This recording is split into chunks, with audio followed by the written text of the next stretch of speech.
전 오늘 은혜의 기념비를 세우라 라는 제목으로 하나님 말씀을 전하겠습니다. 여러분, 인간은 망각하는 존재입니다. 그래서 독일의 19세기 심리학자인 에빙하우스는 인간의 망각에 대해서 20년 동안 연구를 했고, 그 연구한 결과 에빙하우스의 망각 곡선이라는 그래프를 만들었습니다.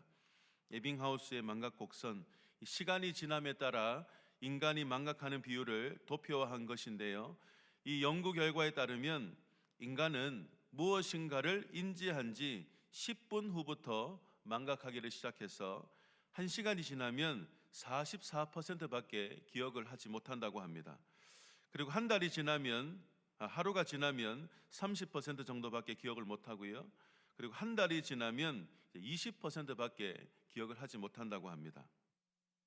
따라서 에빙하우스는 이 오랫동안 기억을 하지 못하니까 기억을 하기 위한 방안으로 중요한 내용을 반복해서 기억해야 한다라는 결론을 내렸습니다. 반복 학습이죠. 그래서 에빙하우스에 따르면 학습 종료 후 5분 이내에 복습을 하면 하루 이상 기억을 하게 되고, 또 1일 후에 같은 내용을 또 복습을 하면 그 기억은 무려 일주일간이나 유지가 된다라고 합니다. 또 일주일 후 또 복습을 하면 이 한 달 이상, 한 달 후에 또 복습을 하면 이 최초의 학습 내용이 6개월 이상 장기 기억으로 전환이 되는 결과를 발표했습니다. 사실 우리는 더 이상 기억하지 않고 잊어야 되는 것들도 있죠. 망각의 은혜라고도 말합니다. 하나님 안에서 우리는 잊어버려야 됩니다. 좋지 않은 상처와 또 아픔들과 기억들은 이제 다 싹 지워버려야 됩니다. 그러나 우리가 반드시 기억해야 될 것은 무엇입니까? 우리를 속량하신 하나님, 또 변함없이 우리를 지키시고 인도하시는 그 하나님의 전능자의 손, 그 인도하심을 우리는 반드시 기억해야 하는 것이죠. 하나님께서는 쉽게 잊어버리는 연약한 우리를 향해서 언제나 하나님을 기억하기를 힘쓰라 라고 명하시는데, 그 내용이 오늘 본문에 담겨 있습니다. 자, 오늘 본문은 이렇게 시작합니다. 4장 1절입니다. 그 모든 백성이 요단을 건너가기를 마치매. 요단은 이스라엘 백성이 약속의 땅, 이 가나안 땅에 입국을 해서 만났던 첫 번째 장애물입니다. 지나갈 수는 없었습니다. 반드시 지나가야 될 관문이었습니다. 그런데 여호수아 3장 15절 말씀을 보니까 요단이 곡식 거두는 시기에는 항상 언덕에 넘치더라라고 기록을 하고 있어요. 이스라엘 백성이 요단강을 건너가는 시기가 곡식 거두는 때였습니다. 평소보다 물의 수위가 높아져서 언덕에 넘칠 정도였고, 요단을 건너가는 것이 조금이 아니라 많이 힘든 상황입니다. 그때 하나님께서 제사장에게 말씀을 하시죠. 발을 강에 잠기게 하라. 이 하나님의 말씀에 따라 언약궤를 맨 제사장들이 발을 요단강에 잠기게 했습니다. 그러자 놀라운 기적적인 일이 일어납니다. 여호수아 3장 15절부터 17절 말씀 제가 읽어드립니다. 궤를 맨 자들이 요단의 이름에 궤를 맨 제사장들의 발이 물가에 잠기자 곧 위에서부터 흘러내리던 물이 그쳐서 사르단에 가까운 매우 멀리 있는 아담 성읍 변두리 일어나 한 곳에 쌓이고, 아라바의 바다 염해로 향하여 흘러가는 물은 온전히 끊어짐에 백성이 여리고 앞으로 바로 건널세.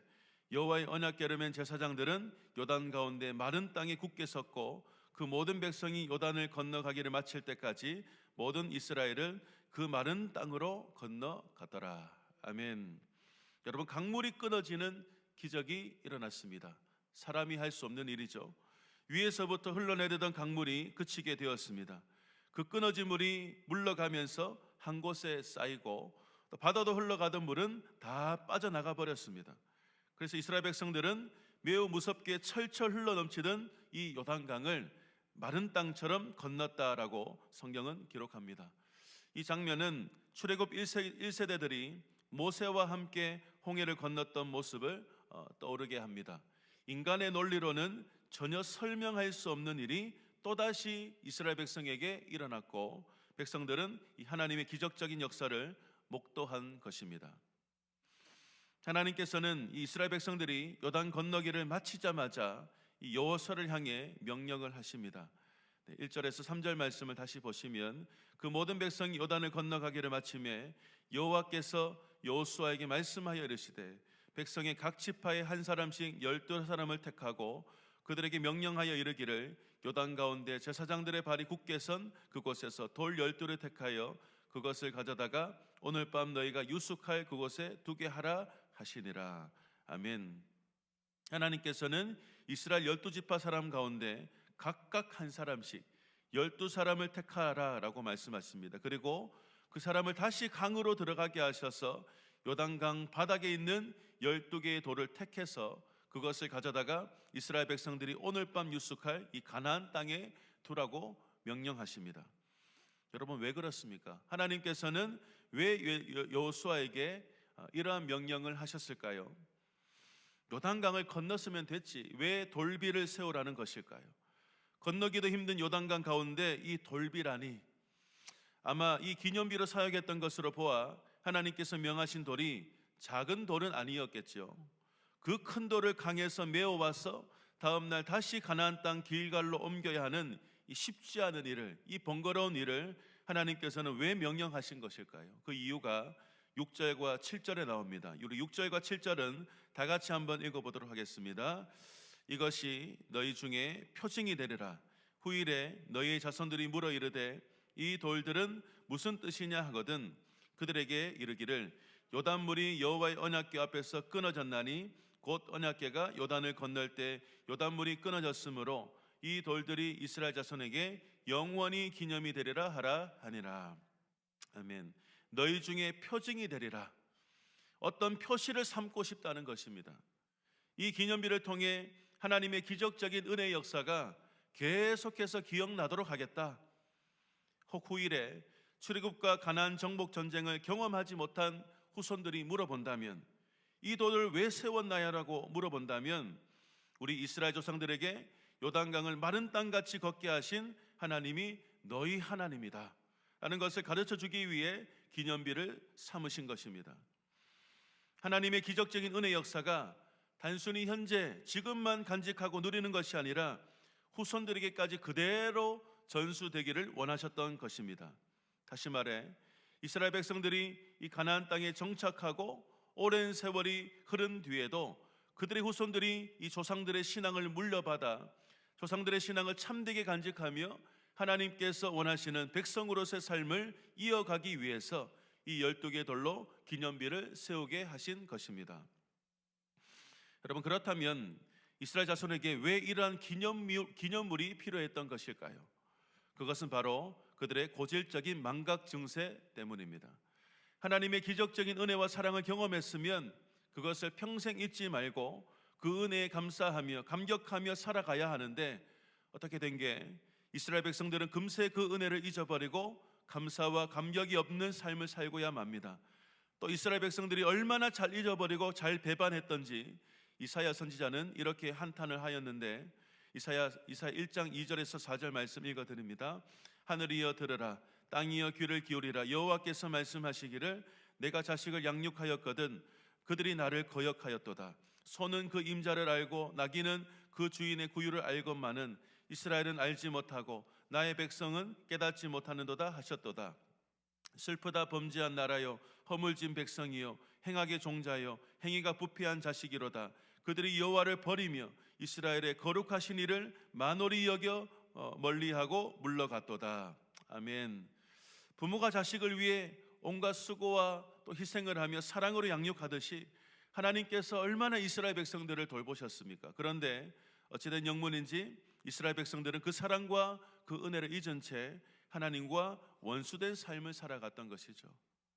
그러니까 하나님의 명령을 통해 세워진 이 돌기둥은 그냥 이래저래 갖다만 놓는 것이 아니라 그것을 통해 요단 도하의 사건과 이 하나님의 기적적인 은혜를 되새기라는 것입니다. 아무리 기적적인 은혜의 사건이라 하여도 시간이 흐르면 잊어버리니까 아예 기념비를 세워서 그것을 볼 때마다 기억을 떠올리고 하나님께 감사하며 그 감격을 이어가라는 것입니다. 이스라엘 백성이 이 가나안에 들어가서 그들의 눈에 보이는 크고 광활한 땅 때문에 마음 빼앗기고 눈이 바뀌어 버리면 하나님께서 우리를 여기까지 오게 하셨다는 은혜를 망각하고 살기가 뻔했기 때문에 그 은혜를 잊지 않기 위해, 은혜를 베푸신 하나님을 잊지 않기 위해 기념비를 세우라고 하신 것이죠. 사랑하는 여러분, 믿음이란 무엇입니까? 잊지 않고 기억하는 것입니다. 하나님이 얼마나 전능하신 분인지, 하나님께서 택한 백성들을 얼마나 사랑하시고 그들에게 풍성한 은혜를 베푸신지를 잊지 않고 기억하는 것이 믿음입니다. 이스라엘 백성들이 마주했던 요단강처럼 우리들의 인생에는 얼마나 많은 난관과 장애물들이 찾아옵니까? 그때마다 정말 말도 안 되는, 설명이 안 되는 그런 기가 막힌 방법으로, 기적적인 은혜의 역사로 우리를 인도하신 하나님의 은혜를 우리는 잊지 않고 기억해야 합니다. 어떻게 해요?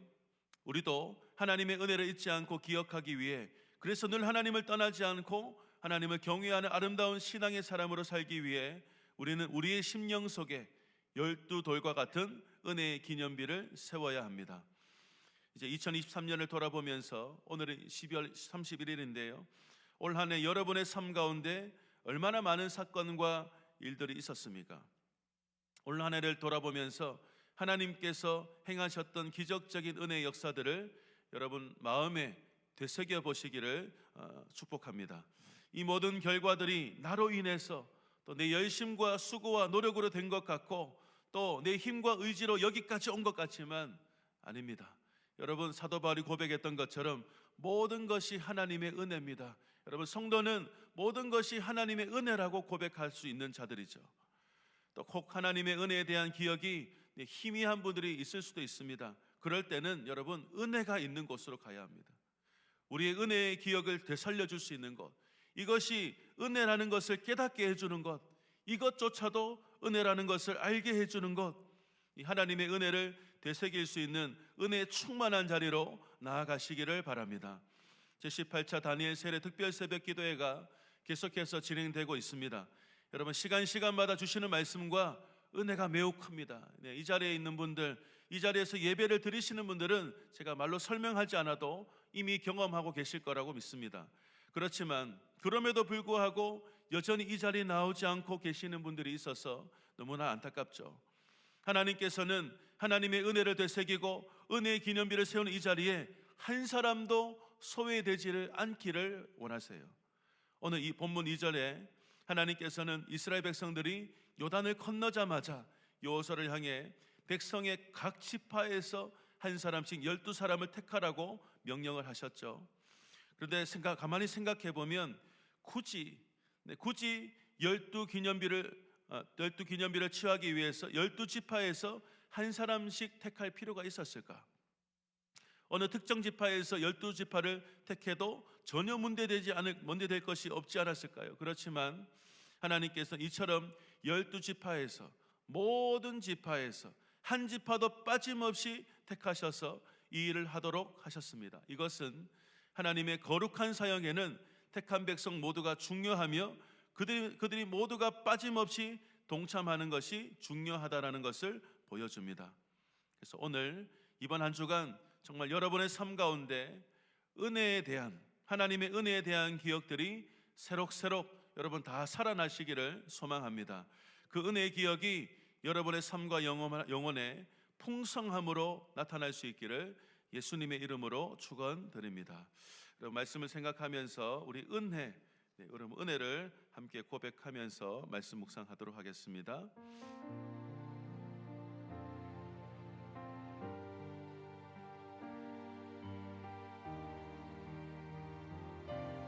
내가 누려왔던 모든 것들이, 내가 누려왔던 모든 것들이,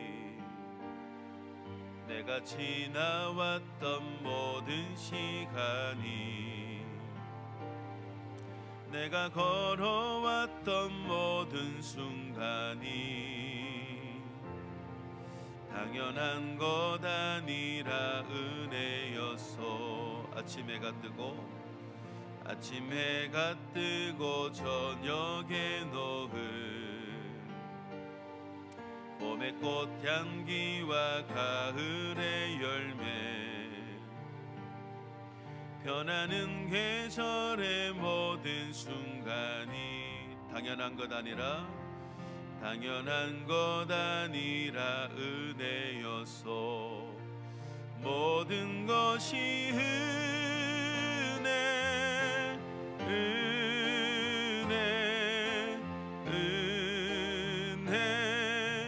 한없는 은혜 내 삶에 당연한 것 하나도 없었던 것을 모든 것이 은혜여서 내가 이 땅에 태어나 사는 것 어린아이 시절과 지금까지 숨을 쉬며 살며 꿈을 꾸는 삶 당연한 것 아니라 은혜여서 내가 하나님의 자녀로 살며 오늘 찬양하고 예배하는 삶 복음을 전할 수 있는 축복이 당연한 것 아니라 은혜여서 모든 것이 은혜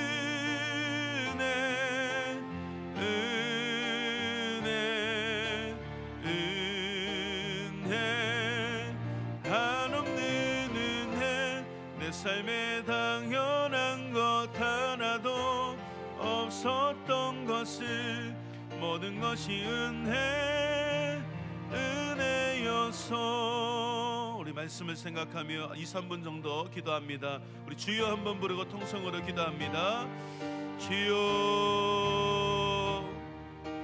살아계신 아버지 하나님 감사합니다. 우리 인생 가운데 변함없는 하나님의 은혜가 주어졌음에 감사합니다. 우리를 구원하신 것도 감사하지만 정말 우리가 하나님의 큰 사랑과 은혜로 우리가 여기까지 오게 되었습니다. 여러 인생의 장애물과 난관들이 있었지만 정말 하나님의 기적적인 은혜로 우리가 잘 돌파했고 잘 지나왔고 여기까지 이르게 된 줄로 믿습니다. 내 힘으로 온 것 같고 내 노력과 의지로 온 것 같지만 정말 모든 것이 하나님의 은혜입니다. 하나님의 은혜입니다. 우리 이런 고백들이 우리 모든 성도들에게 일어나게 하여 주시옵소서. 하나님 아버지 은혜에 대한 기억들이 우리 안에 날마다 되새겨지기 원합니다. 하나님 우리에게 은혜 베푸신 하나님의 은혜에 대한 기억들이 우리 안에 사라지지 않고 늘 우리의 마음에 우리의 생각에 우리의 삶에 늘 기억되게 하시고 그 은혜에 대한 기억이 오늘을 살아내게 하고 또 오늘의 어려움을 이겨내게 한다는 것을 날마다 기억하게 하여 주시옵소서. 특별히 하나님 이 하나님에 대한 은혜 베푸신 하나님에 대한 기억들이 우리 자녀들에게도 잘 전수되길 원하는데 이 다음 세대 아버지 이 제18차 다니엘 세일의 특별 새벽 기도회 가운데 특별한 은혜를 더하여 주시옵소서. 우리 부모 세대뿐만 아니라 우리 자녀들도 이 은혜 자리에 함께 나와서 은혜 받게 하시고 은혜 베푸시는 하나님에 대한 믿음을 우리가 또 세울 수 있는 복된 시간 되게 하여 주시옵소서. 시간마다 말씀의 은혜를 더해 주시고 시간마다 기도할 때마다 우리의 마음에 우리의 생각에 하나님이 각인되어질 수 있도록 그 하나님에 대한 기억들이 우리를 떠나지 아니하도록 주님께서 역사하여 주시옵소서. 오늘도 말씀 주셨는데 이 말씀에 따라 우리 한 주간 동안 삶을 살아갈 때 은혜가 다 우리가 차곡차곡 기억되게 하시고 은혜로 충만한 이번 한 주간 될 수 있도록 역사하여 주시옵소서. 하나님 아버지 감사합니다. 정말 보이지 않는 하나님의 손이 우리 인생 가운데 늘 함께하고 있고 그 은혜로 말미암아 우리가 여기까지 온 줄 믿습니다. 하나님 우리의 이 머리에 우리의 생각과 마음에 하나님이 늘 기억되게 하시고 하나님에 대한 은혜의 기억들이 우리를 떠나지 않도록 도와주시옵소서. 하나님 그 하나님의 은혜가 과거에만 머무는 것이 아니라 오늘 현재도 여전히 적용되고 있고 앞으로도 하나님의 은혜로만 살아갈 수 있는 우리 모든 성도들 되게 하여 주시옵소서. 다니엘 세례 특별 새벽 기도회가 계속된 은혜의 역사로 함께 하심에 감사합니다. 마지막 주간인데 계속해서 은혜를 부어주시고 이 은혜가 우리 전 성도 전 가정에게 임할 수 있도록 역사하여 주시옵소서. 예수님의 이름으로 기도드립니다. 아멘. 우리 구주 예수님의 은혜와 하나님의 놀라우신 사랑과 성령의 위로 교통 충만하심이 하나님의 은혜에 대한 기억을 가지고 하나님의 은혜로만 살아가겠습니다 믿음으로 결단하는 모든 이 자리에 머리 숙인 모든 성도들의 머리 위에와 성도들의 모든 삶의 현장과 또 주님의 핏값 사신 주님의 몸된 교회 위에 이제부터 영원토록 함께 있을지어다. 아멘.